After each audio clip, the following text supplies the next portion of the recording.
Greetings to everyone. Good evening, good afternoon. How are you guys doing today? Hope you're all doing all right. Before I introduce myself, please just put your camera on if you're comfortable doing so I can see your faces and see how you guys are doing. Okay, thank you. Let us make more videos.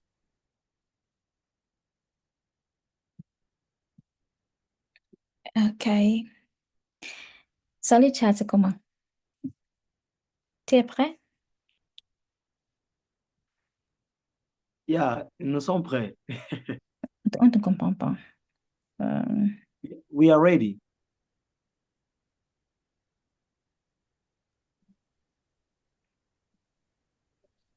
Ouais, je suis prêt. Je pense que nous pouvons So déjà today is débuter avec we la have a séance. webinar, and happy new month to everyone. Happy month to the month of August. Hope you guys are prepared for the month of August with opportunities and good living, good food, good energy, good vibes.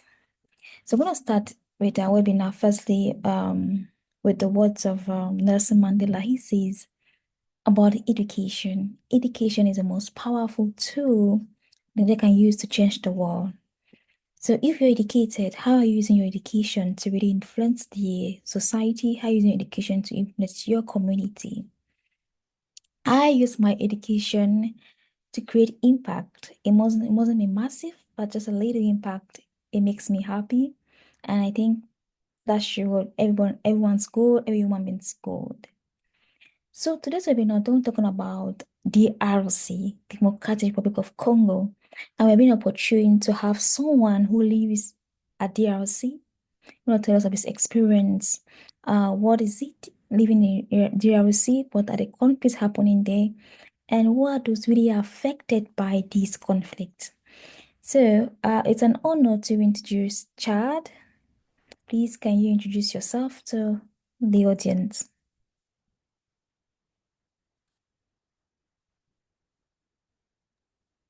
Bien, merci beaucoup pour cette entrée si magistrale. I can hear Euh, you. Hurts. you can hear me? You hear me or? Sally, est-ce I don't que know. I can hear you. Can others hear you? il y a quelqu'un qui m'attend? Okay.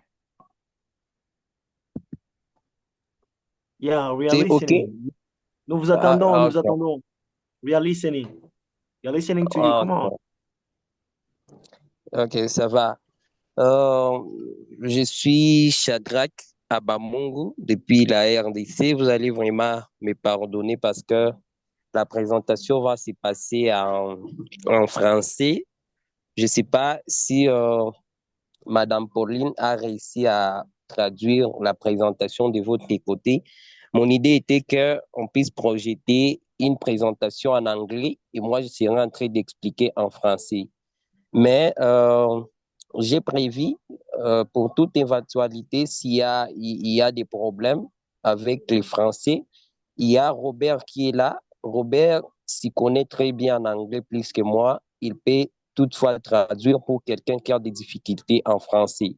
Ça veut dire que si tu ne comprends pas très bien ma présentation, il y a un sujet ou un point que tu n'as pas très bien capté, Robert est là, c'est son boulot de traduire pour vous et de traduire aussi pour moi. N'est-ce pas, Robert? Ouais, je vous capte, c'est ça. Darius, I'm here in order to translate and to interpret. If people doesn't Ça understand va. well what you speak, I'm going to interpret, please, and to facilitate the debate or the sessions. Thank you. Non, ça va, merci beaucoup, Robert. Alors, est-ce que, Madame Pauline, vous avez réussi à traduire la présentation, s'il vous plaît? Si c'est le cas, vous pouvez toutefois déjà partager l'écran, parce que moi, ici, je n'ai pas la présentation en anglais. Non, j'ai pas l'occasion pour traduire en français et l'anglais, pardon. Tu peux faire ta présentation en français et comme Robert est là, il peut nous expliquer ça en anglais. Ok, c'est bon. Est-ce que du moins vous pouvez partager l'écran de la présentation parce que ici, moi, ma connexion ne va pas le permettre. Ok, ben là, donne-moi quelques minutes, pardon. Hmm,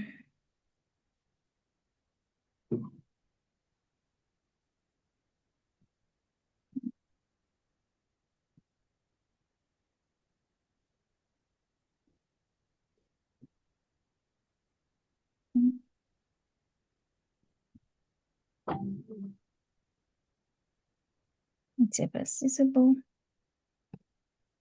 Ok, donne-moi quelques minutes.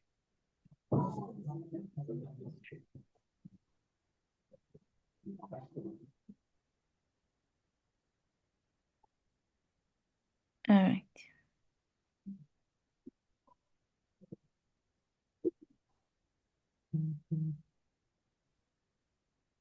Très bien, merci. De mon côté, ça va. Je vois déjà la présentation. Si vous pouvez passer à mode diapo, ça serait bien. Ok. Avant qu'on commence, before we begin, okay, I'll just have to ask you like a few questions so the audience can have an idea about DRC, just your own live experience before going to the presentation itself. So our topic of presentation or our webinar is the gender phase of war, uncovering DRC's untold stories, frames conflicts as experienced differently through a gender lens. So, Chad, j'espère que tu me comprends bien en anglais. Ouais, Okay, jusque-là, je comprends très bien. Ouais, je okay. comprends. Now you live in DRC. Emmanuel, you live in DRC. What is the situation? Just something just short. Is it good? Is it better? Or is it worse? What just give me So one stand. Yeah. maybe I didn't get well the question. To explain, The to question explain, is, I don't know. yeah, the Yeah, come on. question is, you live in DRC. What is the situation right now? Is it good? Is it better? Or is it worse? En réalité, excusez-moi. The, the Oui, situation is en réalité, worse. ok. Okay. All right. Yeah, So, I may explain a little bit. yes, you can, please. Yes, as you know, we are from DRC, especially South Kivu province, the place where the war is bothering us too much. So now you ask that question, how is the situation? As you know, we are living in a conflict, and also we are living in the war. So I mean, the situation of economic, the situation of education, it means all sectors are not going well as we lived before. So now we are living in a critical conditions. Even I don't know our chief, or I can say that director, generals who are leading the universities. I don't know, so the headmasters of primary and secondary schools, no jobs. So we are living in shortage. It means everything is under control and it's under economic. I can say it means there is nothing. Which is going on. We're in critical condition for sure. I don't know how can I explain it. Maybe in some provinces that there is no water, but for us who are living here, it's somehow dangerous in every quarter and corner. That I can explain only for being short. Thank you very much, Robert, for your explanation about DRC. I can really imagine what's going on. And when you look at DRC, people get confused. Which DRC are you talking about? Is it Brazzaville or with the DRC Congo? So there's a lot of confusion. So it's an honor having you all on board to really talk about your experience and how it's like being and living in DRC. So over to you, Chad. Just give us your presentation about what's the gender phase in the Congo War, in DRC War. Thank you. Thank you, ma'am, for the floor. Thank you for everyone. Comme je l'ai dit encore, je suis Shadrach Abamungu. Je suis spécialiste en genre, droit des minorités. Je suis humanitaire, mais aussi volontaire chez OEM Africa. Euh, les visages genrés de la guerre dans les histoires inédites de la RDC, une exploration des dimensions genrées des conflits à l'est de la RDC. Pourquoi j'ai mis à l'est de la RDC? J'ai pas mis toute la RDC parce que d'abord, c'est l'est de la RDC qui est comme le berceau de conflits. C'est à l'est que sévissent les conflits.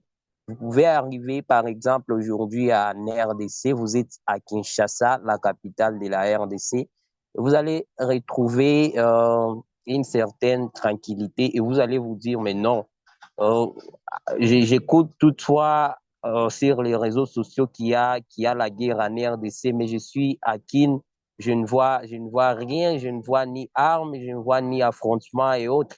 Mais il y a une partie de la RDC qui vraiment souffre par rapport à d'autres parties. Alors, et cette partie, c'est l'est de la RDC. C'est là où il y a vraiment des affrontements. Il y a aussi aujourd'hui une captivité des groupes armés et tout. C'est ça, au fait, pour enlever un peu l'équivoque, pour ne pas aussi qu'il y ait quelqu'un qui se demande, mais comment en RDC, à l'est seulement, il y a 3 provinces aujourd'hui qui souffrent, qui sont vraiment dans les chaos. Il y a le Nord Kivu, le Sud Kivu et l'Ituri. Ce sont les 3 provinces qui ont subi vraiment les calvaires des conflits.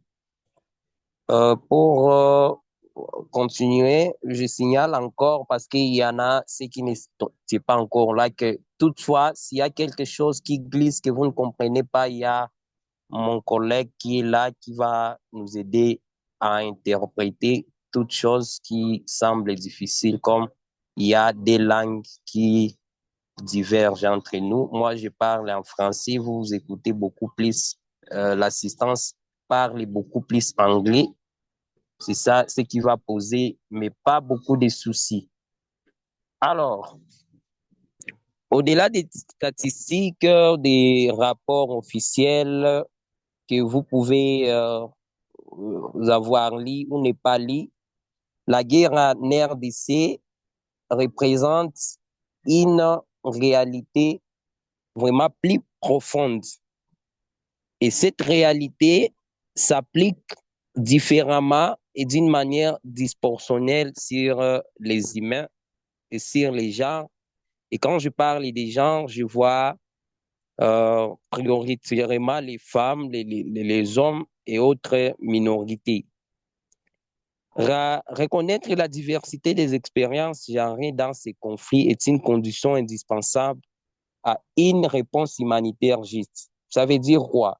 Si vous ne reconnaissez pas des expériences genrées diverses, vous ne pouvez pas non plus très bien répondre d'une manière humanitaire et efficace et juste au problème de la guerre en RDC. Il faut d'abord comprendre que la guerre touche différemment les communautés. C'est ça mon introduction. Madame, nous sommes déjà au slide D.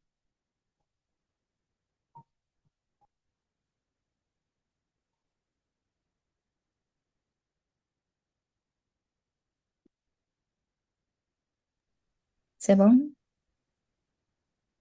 Les deuxièmes slides, moi, je vois que la fiche de l'introduction, la page des gardes. Oui, c'est ça ici.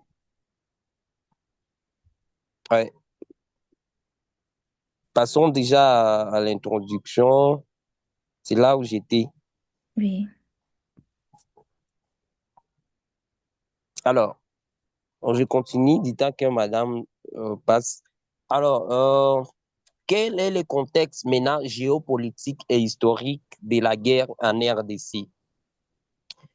L'origine, c'est quoi? L'enchevêtrement des conflits aussi.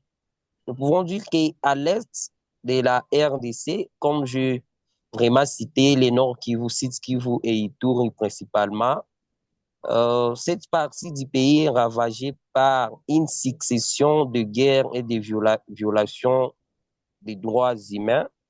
Depuis la fin du génocide rwandais en 1994. C'était quoi l'histoire? Au Rwanda, il s'était passé un génocide.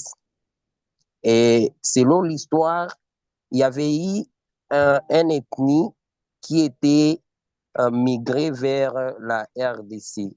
Et c'est là que la guerre avait commencé. Les frontières poreuses avec le Rwanda, l'Ouganda et le Burundi ont fait maintenant de cette guerre une plaque tournante des groupes armés, des réfugiés, des trafics illicites.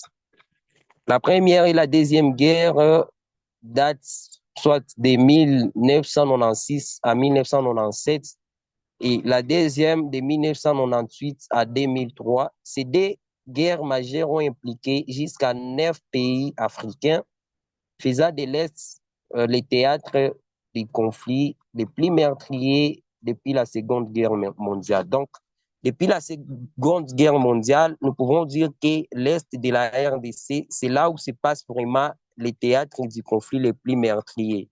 Il n'y a jamais eu pareil au monde depuis la Seconde Guerre mondiale, pardon, parce que il y a plus de 5 millions de morts et la majorité de ces morts, c'est pas par armes ou quoi, c'est dû aux maladies, à la malnutrition, aux massacres, aux violences sexuelles et les déplacements forcés massifs. Maintenant, quels sont les acteurs? Parlons maintenant des acteurs qui font perpétrer les violences et les conflits à l'est de la RDC. Les acteurs principaux seraient les groupes rebelles locaux qu'on appelle Maï Maï. Il y a des groupes qu'on appelle Maï Maï, ce sont les groupes les plus anciens. Il y a les Nyantura, les groupes d'autodéfense Wazalendo. Les groupes d'autodéfense Wazalendo sont des groupes qui s'allient selon eux à l'armée nationale. Il y a les mouvements étrangers maintenant. Il y a les FDLR, les ADF et consorts. Il y a aussi les forces armées régulières comme les AFC M23 qui occupent aujourd'hui l'Est de la RDC, la grande partie en tout cas. Maintenant, les enjeux, il y a derrière cette guerre, derrière les conflits, il y a les enjeux. Et ces enjeux, vraiment à la tête, il y a l'accès aux ressources minières. Personne ne l'ignore qu'en RDC, jaillit les minerais. D'ici et là, en RDC, il y a les minerais dans tous les coins du pays. Alors, ce sont là les minerais qui attirent maintenant les rivalités, les manipulations politiques, l'absence aussi, ou disons l'ineffectivité du gouvernement étatique et tout et tout. Il y a les quotas. Aujourd'hui, nous avons vu en 2024 comment est-ce qu'on on a attaqué la maison iPhone parce qu'ils exploitent les quotas pour aller façonner les iPhones que nous utilisons aujourd'hui, mais rien ne revient maintenant en RDC. Ils exploitent beaucoup, mais rien ne profite aux enfants naturels de la RDC. Pour les dynamiques spécifiques à la guerre, il y a les flux migratoires et déplacements. On estime que plus de 7 millions de personnes ont été déplacées à l'intérieur même du pays. Et c'est là, c'est les statistiques entre 1996 et 2024, uniquement dans les régions affectées, soit les plus grands mouvements de population en Afrique, hors le mouvement du Soudan. Il y a fracture communautaire, des tricotage du tissu social, perte de confiance entre communautés. Aujourd'hui, il y a vraiment perte de confiance. Il y a l'émergence d'économies de survie parallèles centrées sur l'exploitation minière informelle et les trafics. Comme on l'a signalé, aujourd'hui, il y a trafic des animaux, il y a trafic des arbres, il y a trafic de beaucoup de choses, même de personnes. Maintenant, pourquoi l'angle du genre? Pourquoi l'angle du genre? Je ne sais pas. Est-ce que nous tous, nous voyons la même chose? Moi, j'ai les diapos ici et j'ai fait passer, mais je constate que sur mon écran, c'est toujours la première page. Est-ce que c'est la même chose pour tout le monde ou c'est un problème pour moi?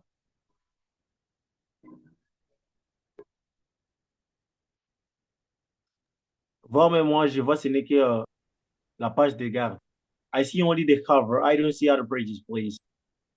I'm seeing only the cover. Je vois seulement la page de Alors garde. que, alors que nous sommes déjà, euh, disons, au sixième diapo. Can you guys So, see my screen? je vois seulement les diapos sont alignés du côté gauche sur mon écran, mais je ne les vois pas vraiment en train d'être en fait, projetés. I can see them on the side, on the right side of my phone, but I don't see them projected. So now I don't know what's going on. Maybe the problem of network. There you are. All right.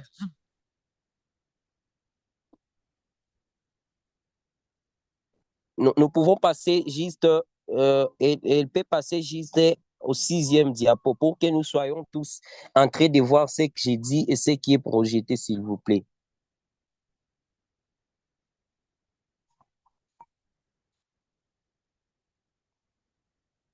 Diapo numéro 6. Just hold on. Can everyone see my screen?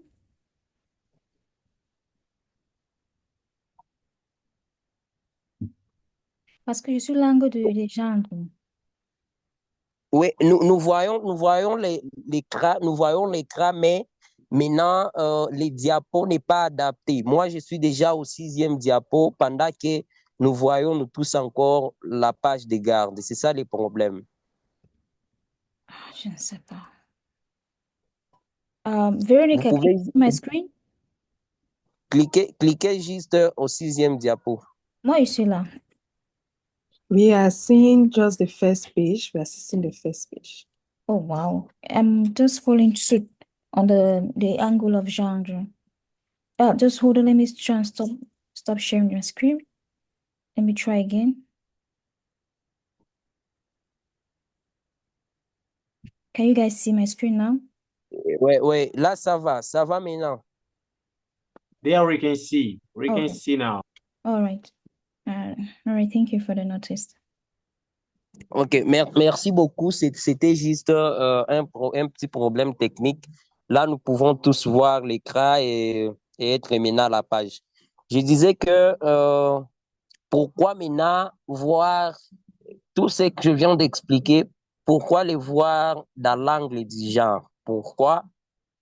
Nous voyons ici un mot en anglais, generate fireaway. Je pense que j'ai très bien prononcé la guerre différenciée par les genres. La guerre différenciée par les genres, vous allez voir pourquoi est-ce que j'ai dit cela tout de suite là. Bien que la violence concerne tout le monde, nous le savons tous, ça concerne tout le monde en tout cas. Quand il y a la guerre, tout le monde est touché. Mais quand même, le problème en est que ça ne touche pas tout le monde à la même longueur d'onde. C'est ça le problème. Il y a les femmes, les filles qui sont victimes massivement des violences sexuelles. Il y a la marginalisation économique. Mais quand il y a marginalisation économique, c'est pas tout le monde qui est affecté de la même manière. Une femme, par exemple, que son mari a été emporté dans la guerre et l'homme venait de laisser, disons, 7 enfants à la femme. Rien comme ressource pour nourrir les enfants. Il y a la femme qui va être d'abord affectée par le manque de son mari, des ressources pour nourrir les enfants. Et vous allez voir qu'il va être aussi sujet des forfaits, genre des violences sexuelles et tout. Il y a aussi ce qu'on appelle production des nouveaux rôles sociaux. Parce que les stéréotypes du genre traditionnel explosent et les femmes quittent l'espace domestique pour maintenant commencer à assumer les rôles nouveaux dans l'économie. Elle va être obligée maintenant de commencer à nourrir sa famille. Il va être obligé d'assumer les nouveaux rôles, même si dans nos communautés locales, les rôles de pourvoyance des ménages, jadis, c'était réservé à l'homme. Et c'est la guerre, les conflits qui ont fait à ce que aujourd'hui la femme devienne la principale pourvoyeuse des ménages. C'est ça le problème. Il y a aussi le poids du récit. Il y a les histoires individuelles qui sont racontées par les femmes. Maintenant, les chiffres, pour savoir, il y a quoi sur les chiffres des massacres perpétrés en...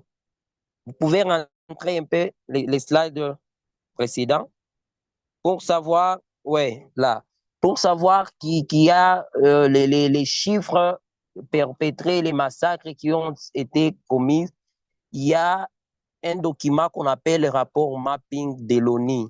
Un rapport mapping de l'ONU qui a été publié en 2010, où il y a plus de 600 incidents majeurs de violations graves des droits de l'homme entre 1993 et 2003 en RDC. Donc, la majorité de ces incidents majeurs sont les incidents commis à l'est de la RDC. Donc, si en tout cas vous voulez continuer à enchérir, à savoir quels sont où est-ce qu'on en est avec les massacres, vous pouvez juste consulter les documents, le rapport mapping de l'ONU, même si ce n'est pas vraiment accessible à tout le monde, moi je l'ai. Si vous avez besoin de ça, je peux vous partager après. Il y a maintenant les slides suivants.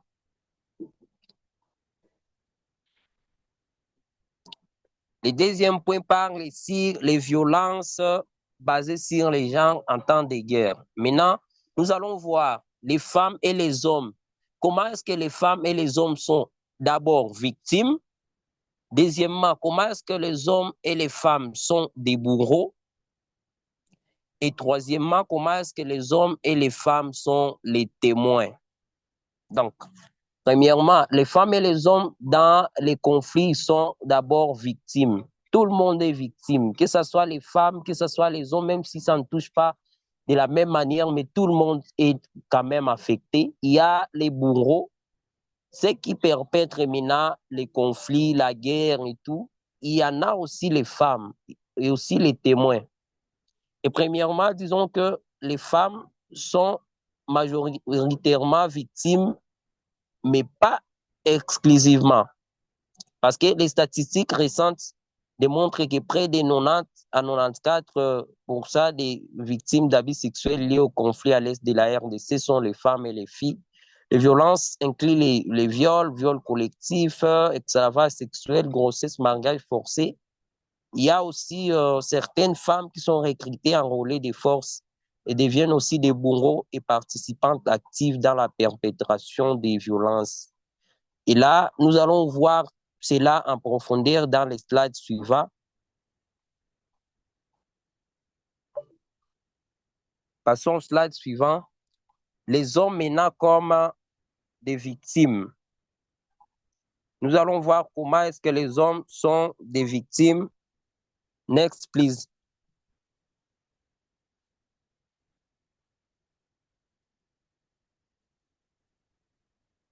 Next slide.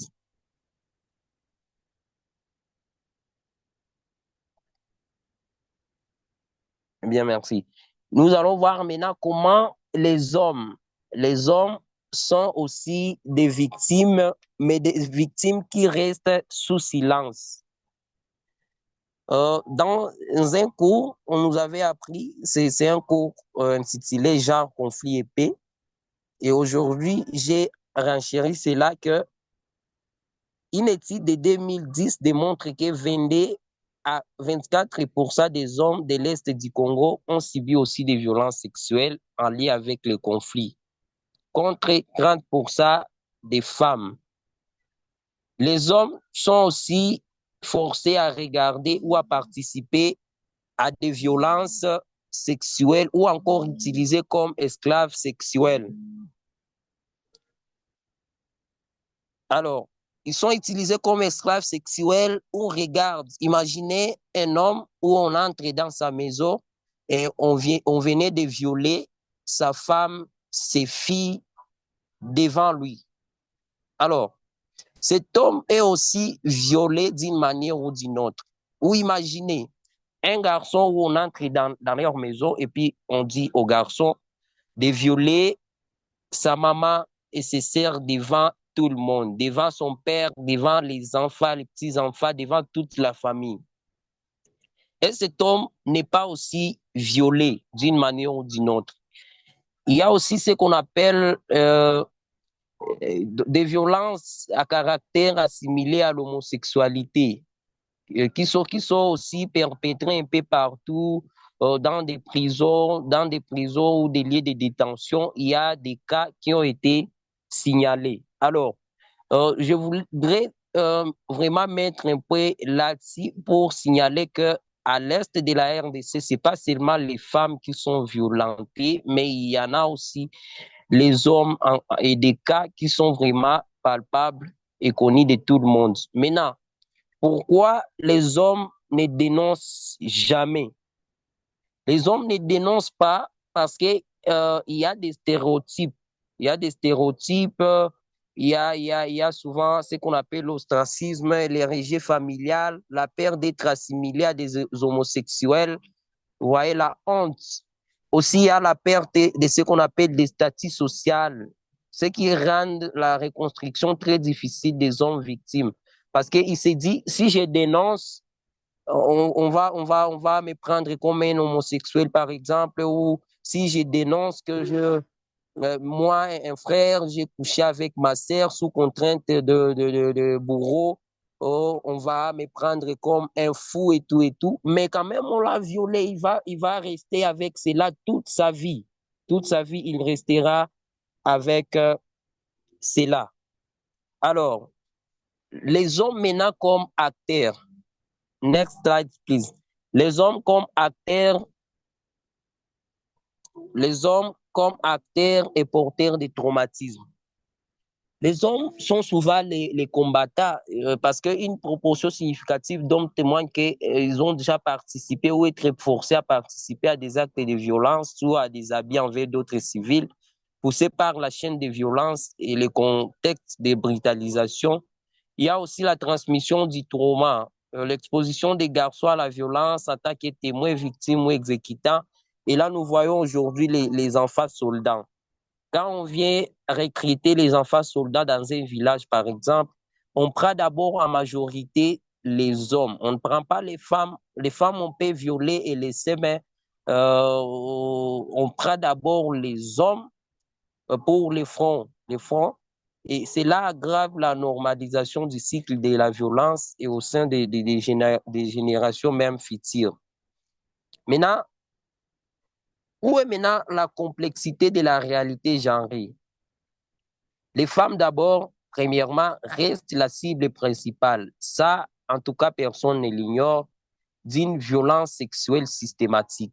Quand on vient, si on retrouve un homme et une femme, tout le monde, nous le savons très bien qu'on va d'abord choisir la femme pour violer. Si on peut violer l'homme, c'est après avoir violé la femme. Ça, vraiment, nous savons.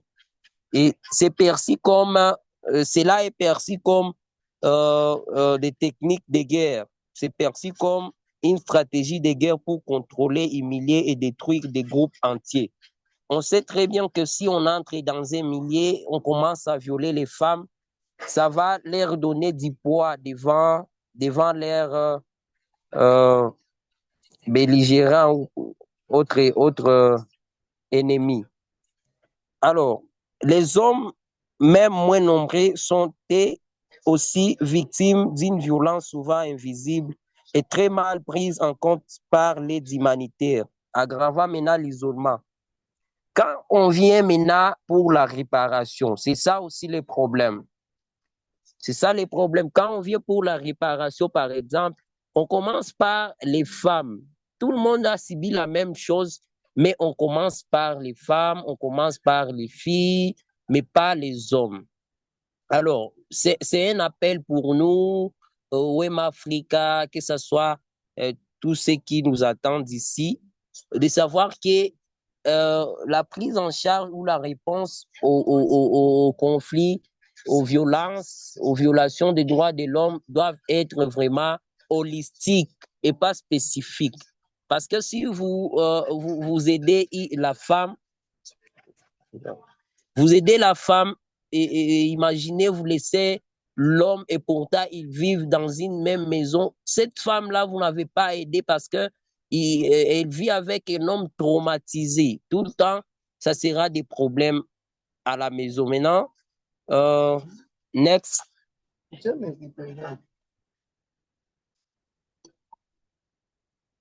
Maintenant, ici, nous allons voir l'analyse intersectionnelle des impacts des atrocités dans l'Est de la RDC.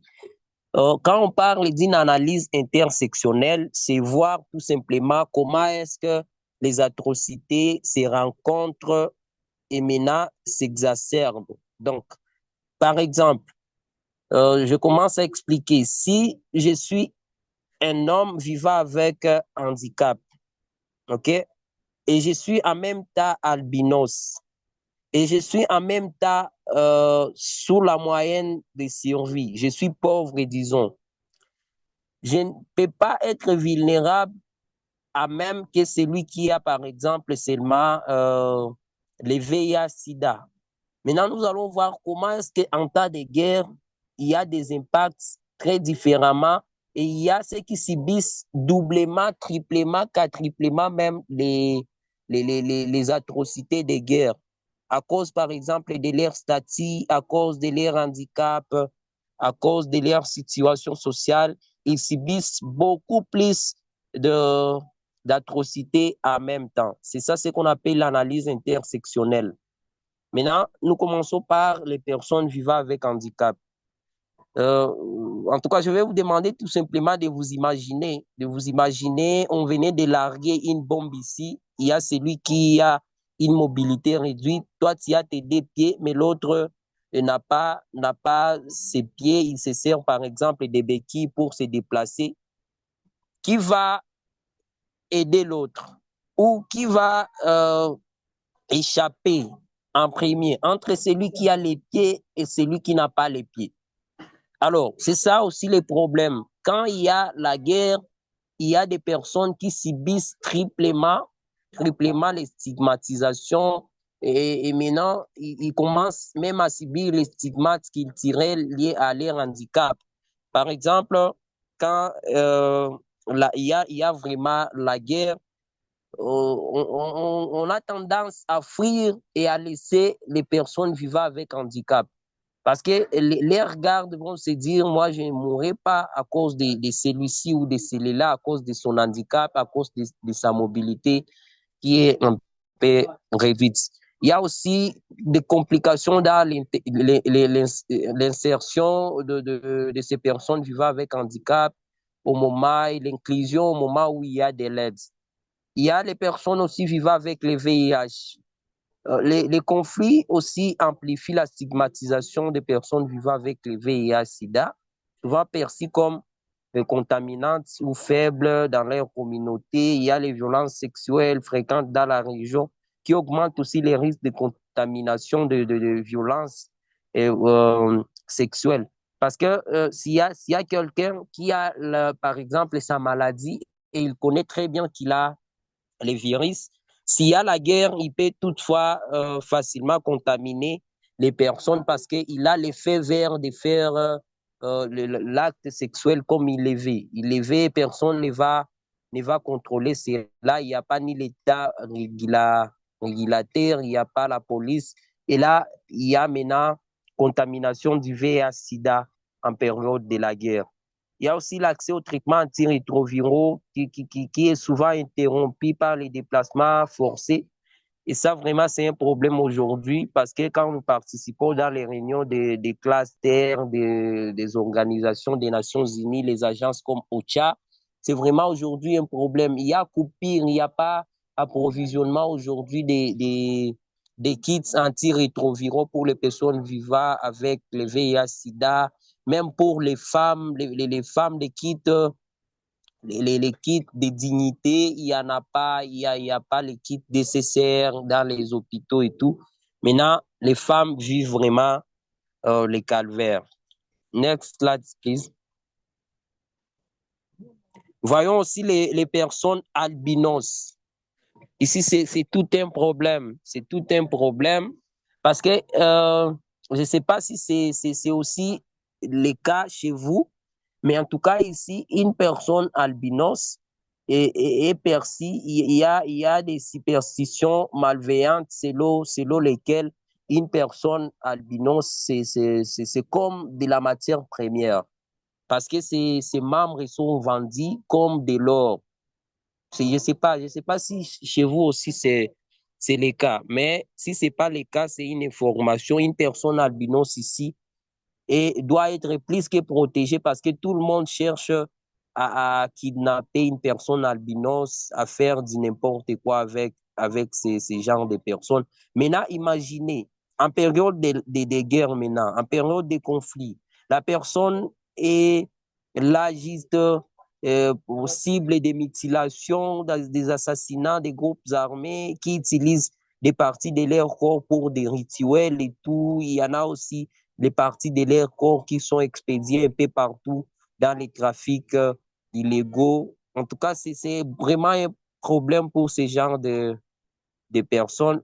Leur protection est souvent insuffisante, c'est service de l'ostracisme et l'exclusion sociale aussi. Ça, on ne peut pas oublier. Parce que dans les classes où il y a les personnes albinos, il a toujours tendance à être stigmatisé.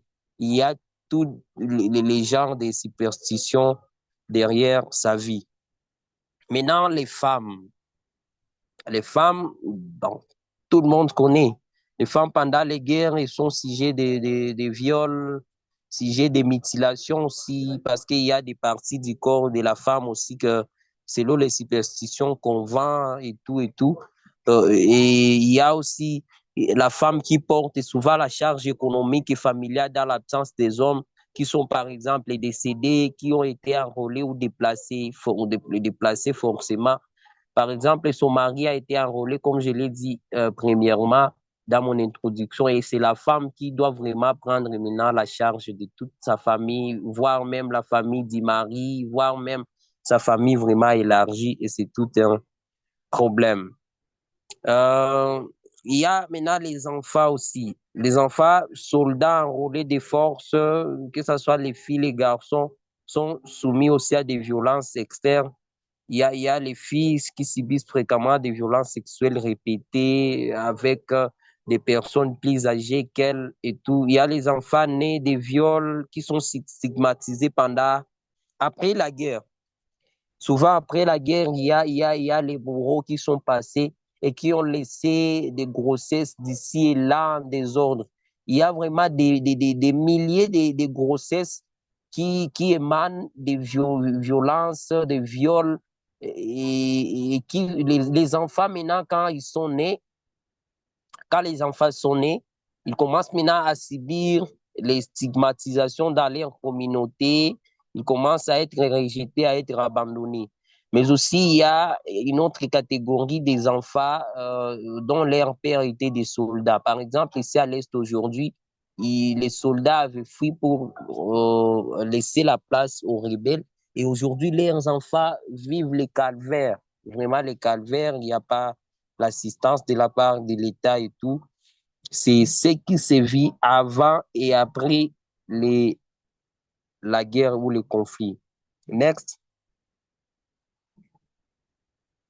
Il y a d'autres catégories maintenant de personnes minoritaires. Nous pouvons voir ici les minorités ethniques, comme par exemple les personnes qu'on appelle les pygmées, les peuples autochtones pygmées. Il y a aussi, parmi les minorités, il y a aussi les professionnels des sexes, ça on ne peut pas l'ignorer. Il y a les professionnels des sexes qui sont aussi perçus pendant les moments de guerre comme des personnes minoritaires. Il y a les déplacés internes et les réfugiés. Il y a les populations LGBT. On en parle même si c'est tabou dans beaucoup de communautés. Ici aussi, c'est un tabou, mais comme spécialiste, j'en parle. Il y a aussi les personnes LGBT qui sont vraiment donc subissent des discriminations, des violences spécifiques rarement documentées, mais préoccupantes aussi. Euh, il y a maintenant les doubles ou triples discriminations. C'est l'exemple que j'ai donné. Par exemple, une femme albinos, elle est d'abord albinos, encore elle vit avec un handicap, elle subira les violences et les exclusions à l'intersection de ces identités là-bas. C'est ça les problèmes.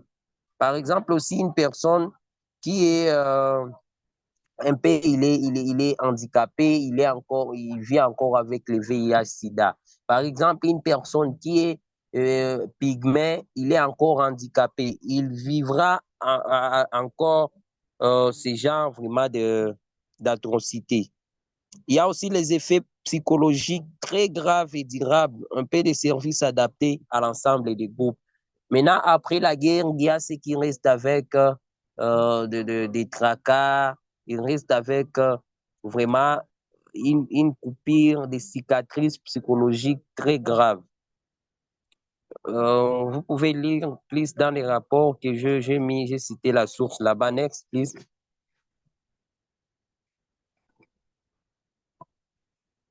Les masques genrés de la guerre maintenant. Les masques genrés de la guerre. C'est quoi maintenant l'implication des femmes? C'est ça, au fait, une partie de notre présentation parce que nous avions parlé dans les titres de visage genré de la guerre. Comment est-ce que la guerre est genrée? C'est ici où nous allons voir le vif du sujet. Comment est-ce que les femmes sont impliquées? Pourquoi est-ce que nous parlons des masques genrés de la guerre? Premièrement, nous allons voir que les femmes sont victimes. Oui, elles sont victimes, nous ne refusons pas. Mais bien plus, elles sont aussi actrices. Elles sont actrices et je vais montrer comment elles sont actrices. Et elles sont aussi piliers de la résilience. Ça aussi, nous ne pouvons pas oublier.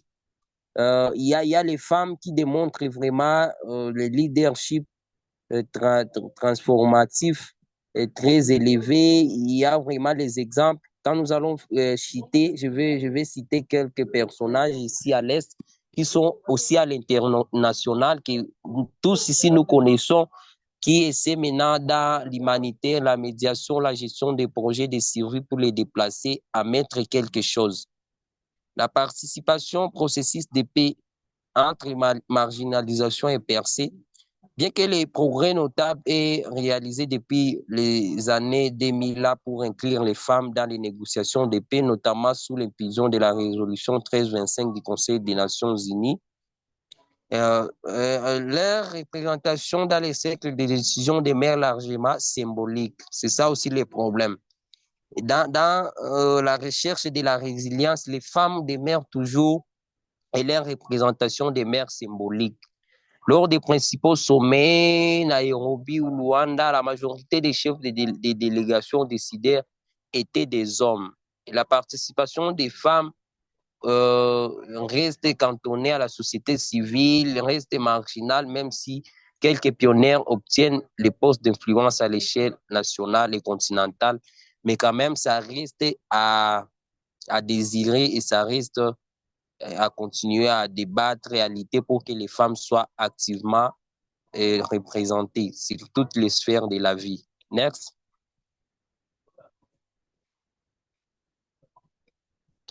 Les paradoxes du rôle genré des victimes à parfois bourreau ou garante morale. C'est ici où je vais vraiment attirer l'attention de tout le monde pour essayer un peu de voir comment est-ce que les femmes sont bourreaux. Comment est-ce que les femmes sont bourreaux? Et ici, je vais donner des exemples qui sont vraiment concrets de notre partie, la partie est de la RDC, à part les documentations qui sont faites d'ici et là. Maintenant, la femme a une multiplicité de rôles pendant les conflits. Elle a une multiplicité de rôles. L'expérience majoritaire reste la souffrance et la marginalisation. Il existe une minorité de femmes, oui, engagées dans les groupes armés, que ce soit par choix, manipulation ou obligation. Mais quand même, les femmes sont aussi engagées dans les groupes armés. Elles servent premièrement des combattantes, des auxiliaires, des espionnes, parfois même des commandantes, contribuant involontairement ou activement à perpétuer la violence, mais aussi à transmettre des valeurs de survie collective dans certains groupes d'autodéfense. Et c'est le cas maintenant de l'Est de la RDC. J'ai mené une étude en 2024. C'est vraiment une étude très fraîche là, en 2024, octobre, novembre et décembre, où j'étudiais la sexualité transactionnelle des professionnels de sexe étrangers qui viennent exercer ici à l'Est de la RDC. Vous voyez que la RDC est limitrophe directement du Rwanda, du Burundi et de l'Ouganda. Maintenant, à l'est de la RDC, il y a des femmes qui quittent le Rwanda et le Burundi beaucoup plus pour venir exercer le sexe en RDC. Avant c'est la situation actuelle, avant l'entrée des rebelles. Alors, ces femmes là-bas, selon les études que j'avais menées, elles n'étaient pas juste là pour exercer la profession sexuelle, non. Elles étaient là aussi comme espionnes. Et allez voir maintenant quelle avait été leur contribution. Leur contribution était vraiment énorme, très énorme, parce qu'ils jouaient avec les seigneurs de guerre partout. Ils avaient accès à des informations dans des boîtes de nuit et tout. Et ben voilà, aujourd'hui, quand il y a eu entrée maintenant des rebelles, ce sont les mêmes femmes que nous avons vues porter des tenues et devenir automatiquement des rebelles. Alors, c'est vraiment un problème très complexe pour ceux qui n'ont jamais vécu cela. Il faut savoir que ça existe. Les femmes, une femme peut utiliser sa beauté d'une manière positive et aussi d'une manière négative pour soit son pays, pour la diplomatie. Les femmes sont beaucoup plus diplomates que sur le front de la guerre. Les femmes jouent la diplomatie dans la guerre, mais ne prennent jamais, vraiment la majorité ne prend jamais l'arme pour aller tuer, mais ce sont eux qui jouent la diplomatie avec les seigneurs de guerre, avec les généraux, avec les médecins de guerre. Ça, nous devons très bien les noter. Alors, next, nous sommes en train de chiter parce que ici, maintenant, nous allons voir maintenant l'appel. Quel est l'appel maintenant que nous pouvons lancer aux femmes qui nous écoutent, que ce soit à l'est de la RDC aujourd'hui ou en Afrique tout entière?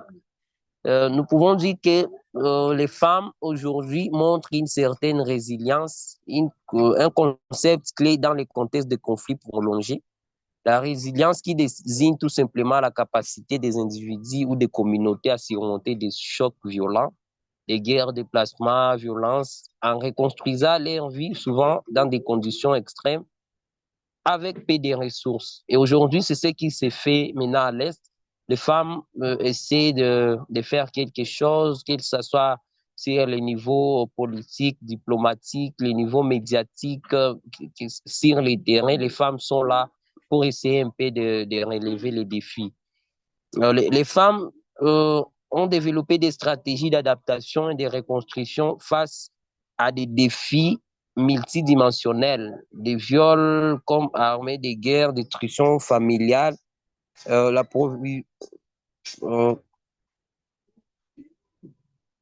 l'appauvrissement généralisé et la stigmatisation. Et aujourd'hui, les femmes font des activités génératrices de revenus comme des AVEC, ici on appelle des associations villageoises d'épargne et de crédit, là où les femmes peuvent prendre quelque chose et exercer ce qu'on appelle des tontines et tout pour essayer un peu de nourrir leur famille. Next. Maintenant, nous allons voir quelles sont les figurines clés qui ont essayé un peu d'adapter les modèles qu'ils ont retrouvés à l'Occident et essayer un peu d'apporter des solutions à l'Est. Et en commençant, nous pouvons citer le docteur Denis Mukwege, le prix Nobel de la paix 2018. Next, please.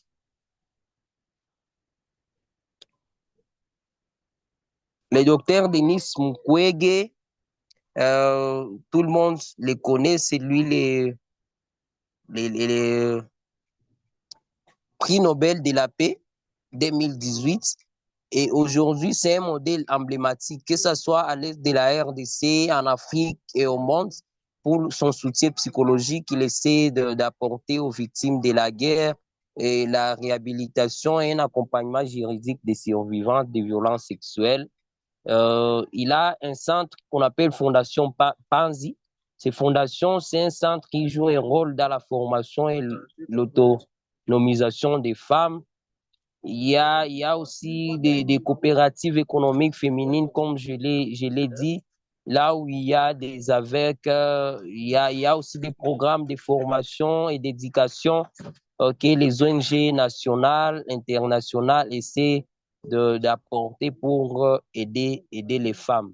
Next, nous pouvons parler aussi de l'exemple aussi inspirant de la femme qu'on appelle Ghislaine Lusenge. Et là, il est prix Nobel des droits de l'homme des Nations Unies. Il est pris. Elle est militante congolaise, fondatrice des associations où les femmes peuvent être protégées et faire aussi la documentation des violences sexuelles. La solidarité entre les régions en conflit. Nous pouvons dire qu'il y a solidarité parce que quand la RDC est touchée, il y a aussi des zones en Afrique qui sont touchées. Je peux ressentir l'empathie que vous avez là où vous êtes quand je suis en train d'expliquer ceci. Parce que c'est au fait l'Afrique. Même si c'est en RDC, c'est l'Afrique, ça nous touche tout le monde. Il y a maintenant cette solidarité entre les régions et si ça dépendait de vous, vous pouviez apporter quelque chose, genre les soutiens psychologiques, si ça dépendait de vous. Alors, il y a le renforcement aussi des politiques inclusives. Les organisations internationales et les communautés diplomatiques renforcent les recommandations pour intégrer les femmes dans toutes les étapes des résolutions des conflits selon la résolution 1325 du Conseil des Nations Unies de l'ONU. La résolution 1325 traite tout simplement sur les femmes, paix et sécurité. Femmes, paix et sécurité, c'est ce qui déduit la résolution 1325. Et en conclusion, nous pouvons dire que la guerre à l'est de la RDC ne se résume pas simplement au combat ou aux enjeux géopolitiques. Ce que vous devez savoir, ça ne se résume pas tout simplement au combat, aux enjeux géopolitiques et relève un visage profondément genré où les femmes, malgré une victimisation massive, émergent aussi comme des actrices essentielles de résilience et de changement.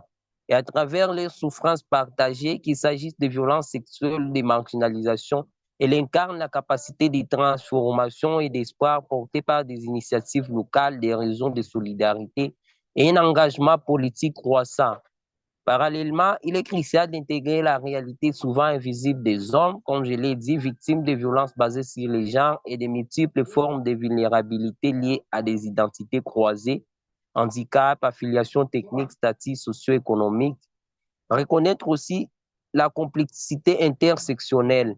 Et cela va nous permettre de comprendre les dynamiques sociales et humanitaires de la région et d'orienter les réponses aussi pour des réponses plus justes, inclusives et efficaces.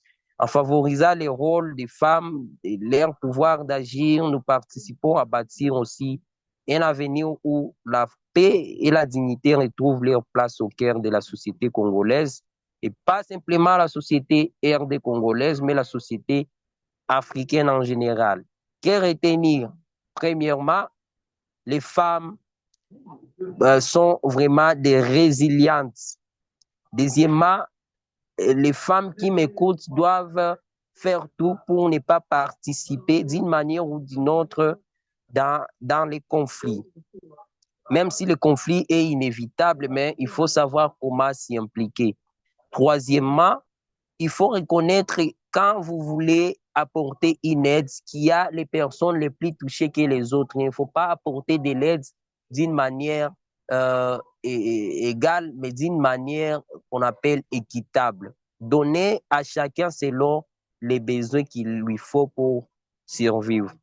Et en fait, je dis, et je vous remercie. S'il y aura des questions, s'il y aura des commentaires, et toute autre préoccupation, elles sont les bienvenues. Merci beaucoup.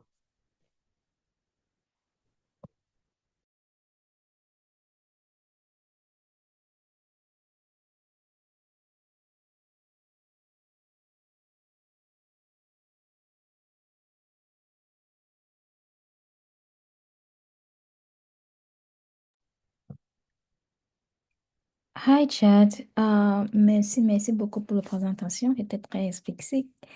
I'm really grateful for you having you on board, talking about what's happening in DRC, because from your presentations, you really elaborated on the gender, not focusing only on women, but you spoke about men and children. You know that when it comes to war, those involved, the civilians, those who are not really engaged in the war, are the ones really suffering, especially women who have no one to talk to, who have no one to really support them or protect them. What about the handicaps? You really gave an explanation on that.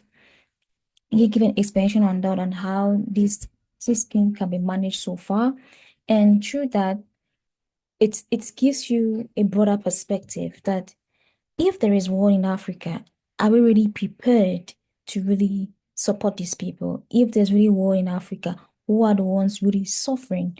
Because when you look at the DRC and when you look at the Western world, when there is a war, what are those at the forefront? And after the war, how is the reconstruction? How are the various mechanisms? What are the various factors that they have to really manage the situations in order that this war should not happen again? When we look at the First World War, look at the Second World War, what is happening in the war that happened in Africa and the war that happened in the Western world? They are two different. How is it reconstructing? The victims, how are they being acknowledged? In terms of the psychological support, what happens in that phase? So through your presentation, a lot of things run through my mind. I had a lot of questions coming through and asking myself, okay, if you are like a humanitarian or as a gender expert or as a security expert, what are the things you have to consider? We are aware that we have international organizations that are supposed to really protect these people who are supposed to, because you mentioned about human rights, okay, through your presentation about human rights. Should it be a holistic approach or more of a specific approach?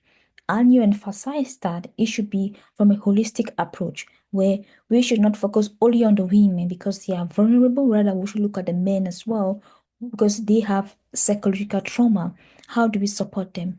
Also, when we look at the coalition and also the link between these two factors, we realize that most men most men are traumatized either by war, either by true rape, or one thing or another than unable to express and able to express in this war. So I can really put myself in the people of the GRC that, oh, what's happening? How should we support them? And it's an opportunity for us as NGOs, as how do they call us?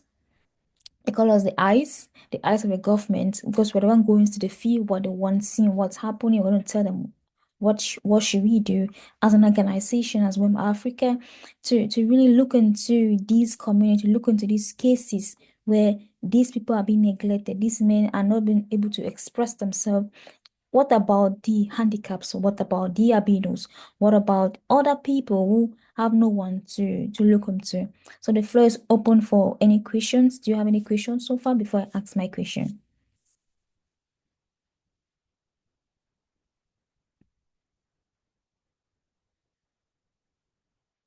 Yes, Abdias. Ok, merci, monsieur Shadrach. Oui, merci pour l'exposé sur le thème le visage genre de la guerre, les histoires inédites de la RDC. Bien, j'ai deux questions. Je crois, oui, c'est deux questions. Ok, vous avez parlé de la résolution 1325, c'est-à-dire Femmes, Paix et Sécurité des Nations Unies adoptée en 2000. Ok, oui, oui, c'est vrai. Bon, là, je suis très, très d'accord. Mais mon souci est au niveau, bon, peut-être que vous avez peut-être envisagé dans les perspectives de votre exposé. Bien, vous avez parlé des enfants guerre, c'est ça? Des enfants guerre. Ou bien alors enfants soldats. Alors, qu'en est-il de la résolution des Nations Unies, c'était adoptée en 2015, la résolution 2250 en faveur des jeunes, oui, en faveur des jeunes, paix et sécurité aussi, dans ce sens, je crois. Résolution 2250. Qu'est-ce que vous pouvez dire en ce qui concerne les jeunes et enfants soldats, etc.? Bon, c'est une préoccupation. La deuxième, c'est au niveau de la résilience des agriculteurs, des paysans en ce qui concerne le changement climatique. Quand on parle du changement climatique, on voit la RDC, nous voyons la grande partie du poumon du bassin du Congo. Oui, alors la résilience en termes du changement climatique au niveau vu le conflit qui vit déjà, comment est-ce que la résilience se passe en tant que stratégie pour combattre le changement climatique? Pire encore, dans un moment de guerre, dans un moment de conflit. Bon, c'est déjà guerre parce qu'il y a des tueries, etc. Donc, conflit, quoi. Voilà, merci bien. Je pense que je me suis fait bien entendre.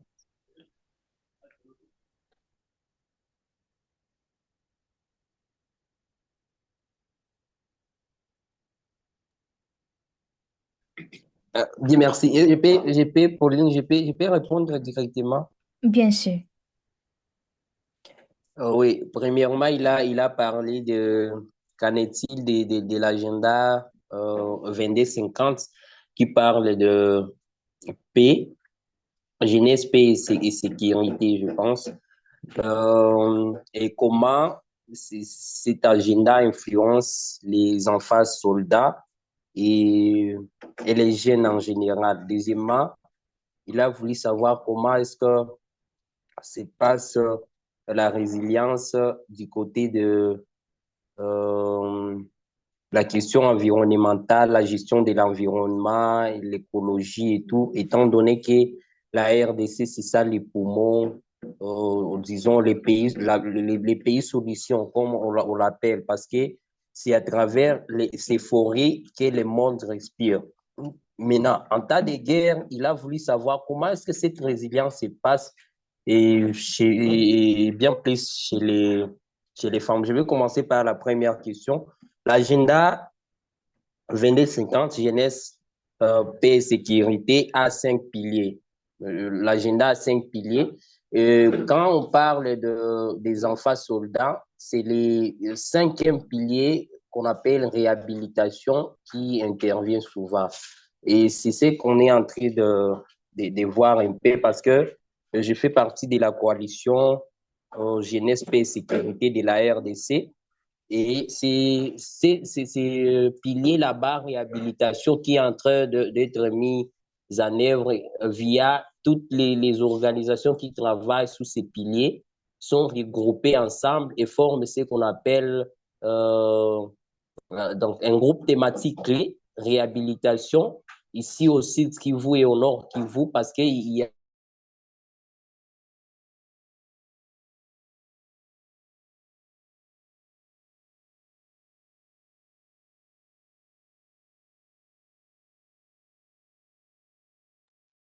Chad?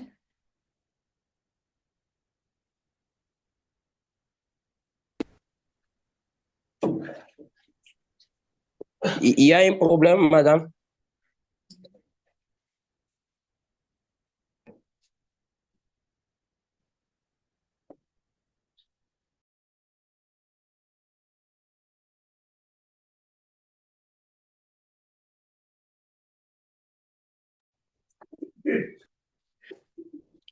Abias, has he answered your question? Chad, tu as déjà fini? No, he started with the Non, first non, question. non, non, j'ai pas encore fini. J'avais l'impression que vous m'avez interrompu. Je sais pas, j'avais pas encore fini. Non, non, on ne comprend pas. C'est pourquoi il t'a demandé que tu es encore là, quoi que tu as la connexion. Ah, ok.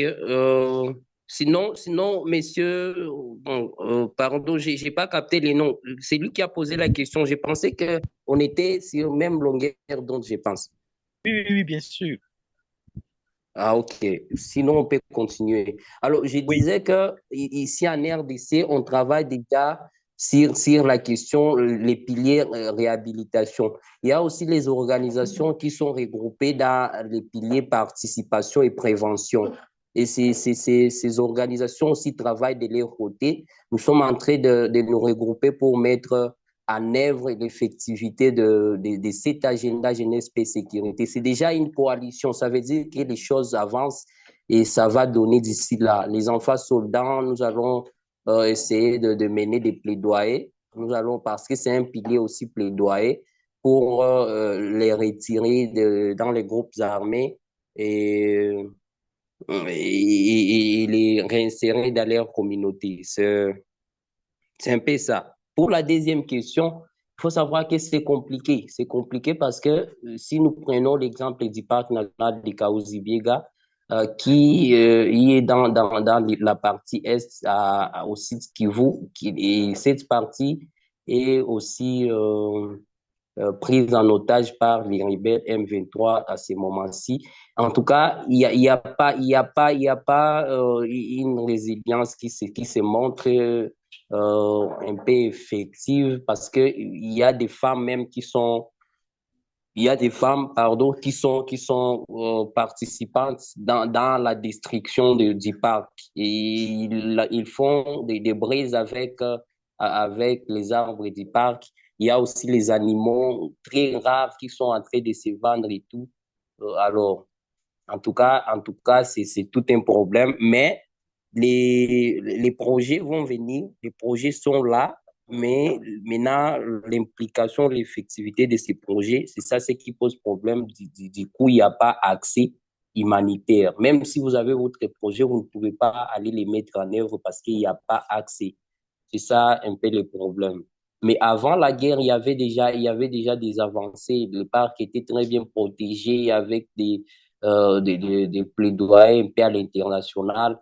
Et il y avait aussi les femmes qui faisaient déjà des braises à base de déchets biodégradables et ils n'utilisaient plus des braises des arbres du parc. Vous voyez qu'il y avait déjà des avancées, mais la situation a tout bouleversé. Disons que la situation nous a retourné 10 ans avant la guerre. C'est un peu ça. D'accord, merci. Là, il faut dire que le conflit, depuis que ça a vraiment repris en feu en RDC, le conflit a vraiment, je dirais, euh, a mis le frein, c'est-à-dire sur l'avancée en termes de résilience en RDC, dans le domaine de protection des parcs, quoi. Donc, en bref. Ok, merci bien pour votre exposé. C'est moi qui vous remercie, monsieur. Any other question? Very soon we are running up our session.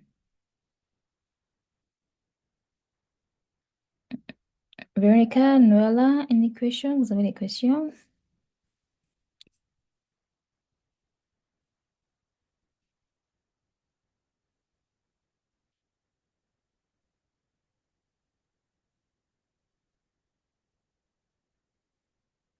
Okay. That means it's not. Let me check the comment section.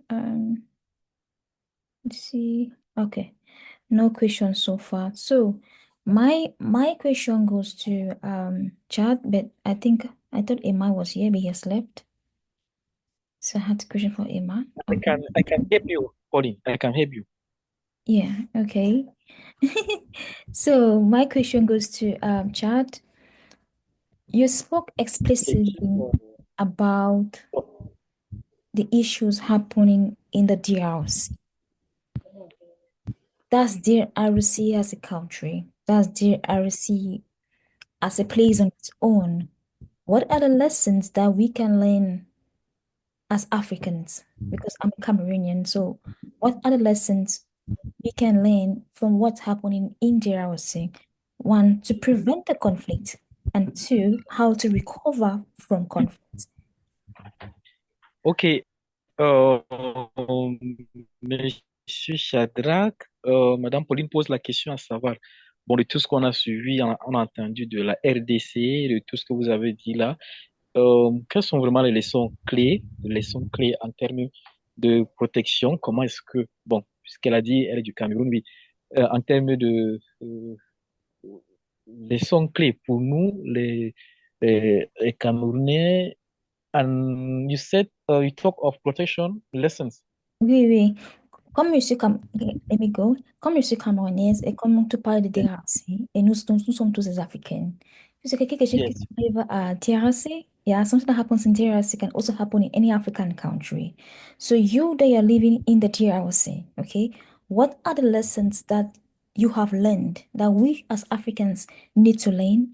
And if there is a conflict, what are the post-conflict reconstruction that we should really engage ourselves into to ensure that this conflict doesn't happen again?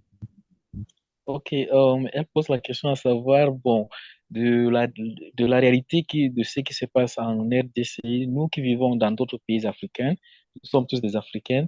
À partir de là, quelle est la leçon vraiment que vous pouvez nous donner pour nous qui sommes dans les autres pays africains?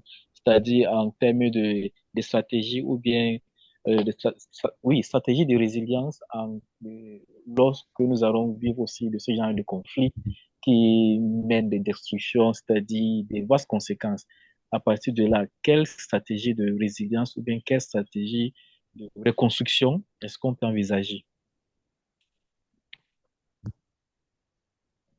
Oui, bien, merci. Je pense que j'ai bien capté la question avant même. Il voulait savoir quelle est la leçon maintenant à tirer dans la réalité des atrocités des guerres qui se vivent en RDC. Comment éviter, en tant qu'Africain, parce que ça peut arriver à tout moment, comment l'éviter et comment faire pour ne pas être impliqué dans l'exacerbation des conflits?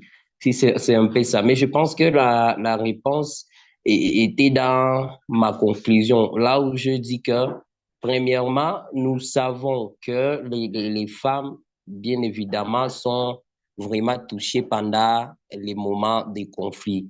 Mais la réalité, la tendance aujourd'hui a tout bouleversé, a changé. Il faut d'abord mettre dans la tête qu'il y a aussi les hommes qui sont touchés. Et quand un homme te dit qu'il est touché, il ne faut pas être un peu comme un robot. Il faut être flexible et savoir que oui, un homme peut être touché d'une manière ou d'une autre par le conflit. Être d'abord, flexible, c'est ça ma première recommandation. Deuxièmement, savoir que les femmes sont impliquées aussi directement, encore d'une manière là très ultra, parce qu'ils participent dans la diplomatie de la guerre.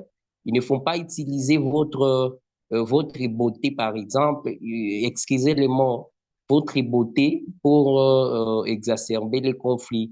Ils ne font pas utiliser votre féminité pour les mettre au profit des seigneurs de guerre au lieu de les mettre dans l'humanitaire et aider les gens qui en ont besoin. Hein? Parce qu'il y a les femmes, comme je vous l'ai dit tantôt, dans mon étude que j'avais fait en 2024, ils quittaient leur pays juste pour venir en RDC et après être des espions. Et après, quand la guerre avait vraiment pris de l'ampleur, c'est elle qu'on voyait avec les armes. Une fille qui te servait de la bière dans une boîte de nuit, c'est elle que tu vois avec une arme. Tu vois? C'est qu'elle n'était pas là pour ce service, elle était là pour autre chose. Alors, je peux vous dire, comme ce n'est pas encore arrivé chez vous, de faire attention aussi pour les hommes. Vous qui faites, je ne sais pas, vous pouvez être là en train de prendre une bière et puis d'un coup, tu tombes sur les charmes d'une dame, tu commences à livrer tout. peut-être que tu es un regardé du gouvernement, mais tu commences à donner tous les secrets de la nation à cause du charme et du sourire d'une dame. Alors, pour les hommes, il faut éviter. Pour les femmes aussi, il faut éviter. Par exemple, pour les dames, si on venait, on vous sollicite dans de telles choses, il faut dénoncer plutôt que céder. C'est un peu ça. Il faut aussi savoir, maintenant, comme nous, les humanitaires, vous êtes humanitaire, Pauline, encore une humanitaire que jette des gerbes et des fleurs. Et quand vous avez, par exemple, d'assister, les moyens d'assister, il faut savoir que les atrocités ne touchent pas d'une même manière les hommes. Il y a des personnes, il y a des catégories qu'on appelle des catégories minoritaires. Il y a les femmes, les personnes vivant avec handicap, les albinos, comme on l'a vu. Il faut très bien apporter de l'aide et faire de l'aide sous forme pas de l'égalité, mais de l'équité. Parce que l'équité nous montre qu'on donne à tout un chacun selon les besoins. Vous ne pouvez pas donner à quelqu'un quelque chose qu'il n'a même pas besoin. Et pourtant, il y a quelqu'un d'autre qui en a plus besoin. Alors, c'est juste les trois conseils de détails que je peux donner à mes compatriotes africains qui peuvent m'écouter. C'est un peu ça, Pauline. Merci beaucoup, Shant. Before we conclude, any questions?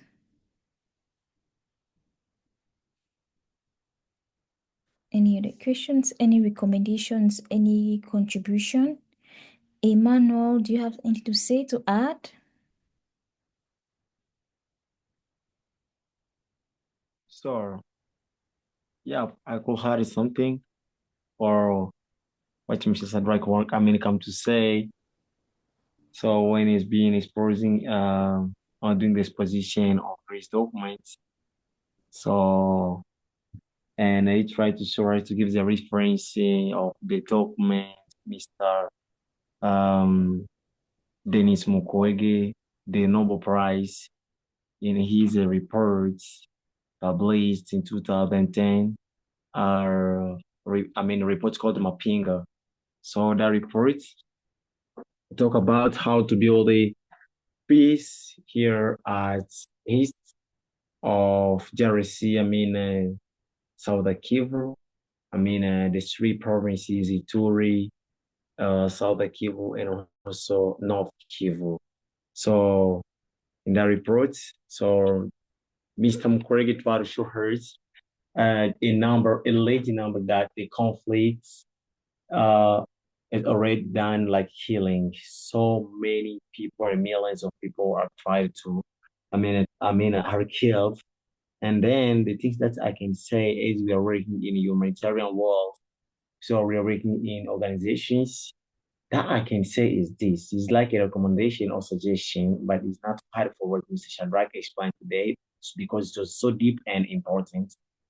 So it is only to see the impacts of these conflicts and also to see how we can be bringing the reclamations and also to place them on the first range. Maybe we can get a lasting solution because the thing that we are bringing every day here in South Kivu and North and also Ituri because our three provinces that are in war every time. Please, maybe our starters, maybe our range, so is not on that level to represent these problems. And we know some people are representing how they are getting even pounds and eating those pounds without realizing the things that they are requested to. So now I recommend, so for those who may get the chance to look for the lasting solution about this, about the situation that is passing here, please, for sure, we beg you to work together with us, maybe in order because we are living here. I'm talking to and I'm into that province. Maybe those rebels who are here, and if we can get some of them who are speaking English, they may listen to me and take me out and chill. You see, so now that is critical conditions that we are living in. So now, as we are working into the humanitarian world, as I said before, we have to look in a good way how to look for a lasting solution that we are going to since the centuries. It has been a long time, millions of people are died, and we still, those rebels are still on killing us. Still now, women are killed, women are doing the bad things, violence and hard things. We don't even say, I don't know if we are in Babylon or what. So now we have to look in, for lasting solution to see how we can end this situation that you're person in. I think this it was even in the main point of the report of Mrs. Sandra, even if it was based on gender, I don't know, so conflict. So now we have to see how to build and to bring it back and make people live in a good conditions, but not critical conditions one that people are living in since centuries. That I'd like only to mention is like a sign of recommendation or suggestion that I'd like to support. Thank you.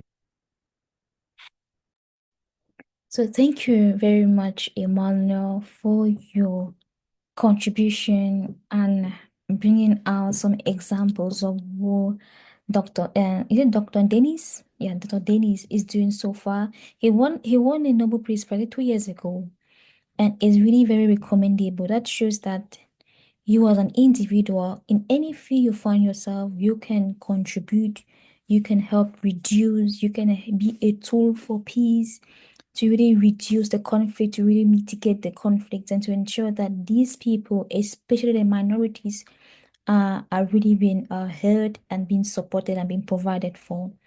So in your presentations, I came out with some few sentences which you said. You spoke about the DRC at its whole, and let's be aware that the different wars have come in different phases.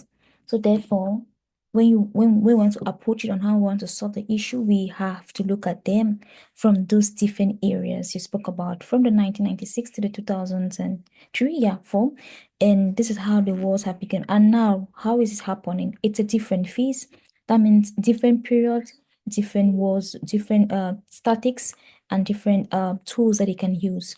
You mentioned about how rape has been used as a tool of war in the DRC. It doesn't really affect women, but men are also involved in it. We'll look at also in the areas of children, in terms of child labor, in terms of child soldiers. These children are not involved in war, and most of the children who are mostly the men. So how do we protect the men? How do we create an awareness about what's happening in the society? Also spoke about how international organizations should approach this issue from a holistic point of view, not a specific point of view. From the holistic, you spoke about engaging the men and the women, the disabled women, the albinos in these situations.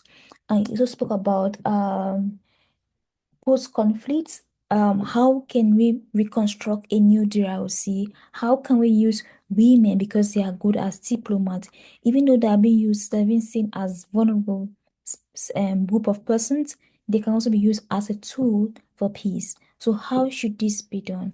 So spoke about third actors, which are the NGOs, the advocates for reconstruction for peace building, how they can use their voices to really support these people, to really look into the cases of the DRC. So in conclusion, we all are Africans. So what's happening in DRC, we are with you. We understand what's happening. We know that it can happen to any African country. So we have to be careful. We have to understand what's happening in DRC and know how we can prevent it in Cameroon, know how we can prevent it in Nigeria. We can know how to prevent in Ivory Coast, yeah, in different African countries because we are one African. Like, let's take, for example, what's happening in Ukraine. The whole of Europe was affected by it. Look at what's happening. Is it in which country is that? In Gaza? Look at what's happening. So all these things are interrelated. But how should we be prepared ourselves, especially in terms of the early warning signals? Are we Africans really prepared? Do we have early warning signals with regards to issues of concerning war. In terms of early warning signal, what are the education we give to our children? What are the education we give to people who belong into the African continent? What are the stories we are telling to our children? What are the footprints we are leaving in the African continent? So thank you to everyone who stayed put. Thank you to Emmanuel, our translator. Thank you to Abias also for joining us and giving out your own explanation on your own inquiry. Thank you to you as well, Nuala. I really be appreciative, even though we don't see your face, but thank you so much, Nuala, for being here. Veronica, we are really grateful for your presence. And Chad, merci beaucoup pour avoir quoi, on dit comment en français, pour avoir de nouvelles explications à DRC, and it's an honor. And see you again next time for our next webinar. So take care and have a good night. Thank mom. Thank for everyone. Have a good night too.